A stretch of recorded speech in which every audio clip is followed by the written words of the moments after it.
Oui. Et vous reliez avec un c'est- chauffeur à Bruxelles et vous solidarisez des galères. Et donc, non mais vous foutez de nous ou quoi? Franchement, vous êtes député, vous n'êtes pas crédible, vous êtes Madame député Aubry. européen quand Vous roulez avec... Bienvenue dans cette nouvelle vidéo pépite. Aujourd'hui, Manon Aubry se retrouve face à Geoffroy Didier et comme vous allez le voir, elle va très vite regretter d'être venue sur le plateau. En effet, la France Insoumise va être qualifiée de parti politique violent, ce qui va énerver Manon Aubry et la pousser à sortir son argumentaire habituel. Seulement, Geoffroy Didier va la démolir en lui rappelant qu'elle est qu'une bourgeoise privilégiée qui ne connaît rien de la vraie France. Et il va également l'attaquer sur son salaire de député européen qui est simplement énorme. La France insoumise considère que la politique doit être violente parce que la société est violente.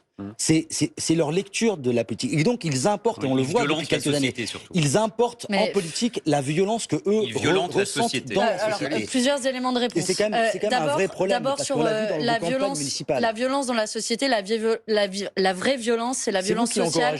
C'est la violence sociale que la police tue. Là, de nouveau, c'est une réaction privilégiée que vous avez, la vraie violence sociale. Arrêtez à chaque fois avec le coup privilégié. Je suis désolée, mais la violence... S'il vous plaît. Attendez. Geoffroy Didier, s'il vous plaît. Manon Aubry vous répond. Manon Aubry vous répond. Politique en plus. Je vais être plus Et elle est tout aussi privilégiée que moi. Je vais être plus précise dans mon Beaucoup propos. plus, elle est eurodéputée. Je pense que la première violence qui est subie dans notre pays, c'est d'abord une violence sociale. C'est ces familles qui ont de la peine à payer les sorties scolaires pour leurs enfants, qui ont la peine à payer les petits plaisirs du dimanche, qui ont la peine à payer l'abonnement au sport. Vous voyez ? C'est ça la galère. Oui. Et vous reliez avec un chauffeur à Bruxelles et vous solidarisez des galères. Et donc, non mais vous foutez de nous ou quoi? Vous êtes député, vous n'êtes pas crédible, vous êtes Madame député Aubry. européen quand vous roulez avec chauffeur à Bruxelles et vous venez à Paris sur les plateaux de BFM TV donner des leçons de morale. Monsieur Didier, c'est intéressant parce que c'est ça la France insoumise. Quand vous étiez député européen, vous avez voté contre le fait de diviser par deux le salaire des députés européens. Donc les leçons, on y passera. Ensuite, j'en reviens.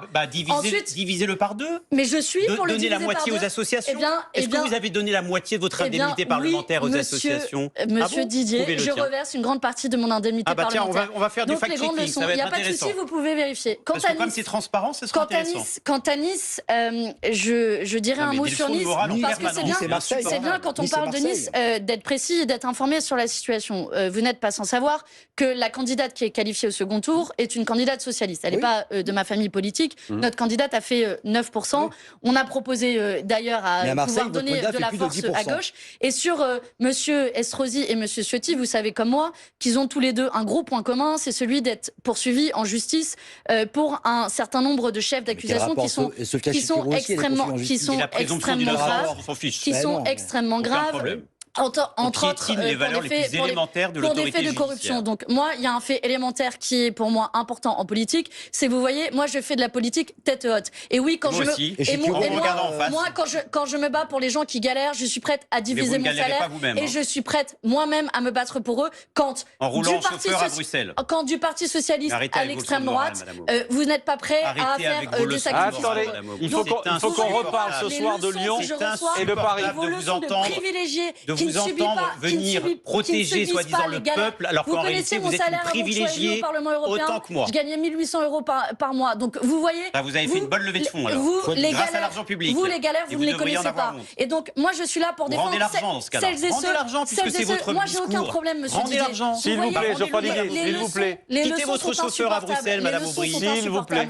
Appliquez vos propres principes. S'il vous plaît. Vous venez dicter aux autres Français. C'est difficile de dire qu'ici que vous étiez contre. Appliquez-le à vous-même. Vous étiez contre diviser par deux votre salaire. Ah oui, ça vous gêne. C'est vous qui êtes gêné. S'il vous plaît, il faut qu'on reparle de Paris et de Lyon. Vous avez les infos sur Lyon?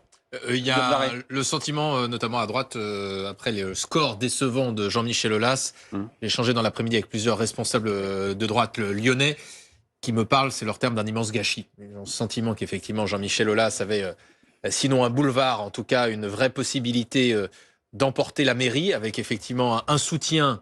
Il arrive légèrement derrière le maire sortant, Grégory Doucet. Absolument. Il était donné avec près de 10 points d'avance dans les sondages, mais ces derniers jours, déjà, les personnes qui connaissent bien la ville de Lyon sentaient que le résultat allait être très différent des sondages.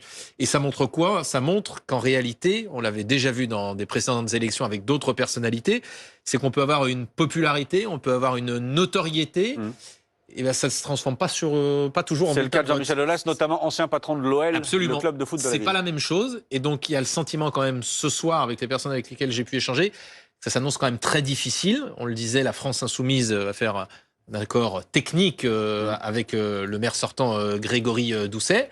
C'est pas perdu. On sentait ce matin Marine Tondelier, côté des écologistes, qui était prudente en disant que du côté des écolos, c'était pas gagné.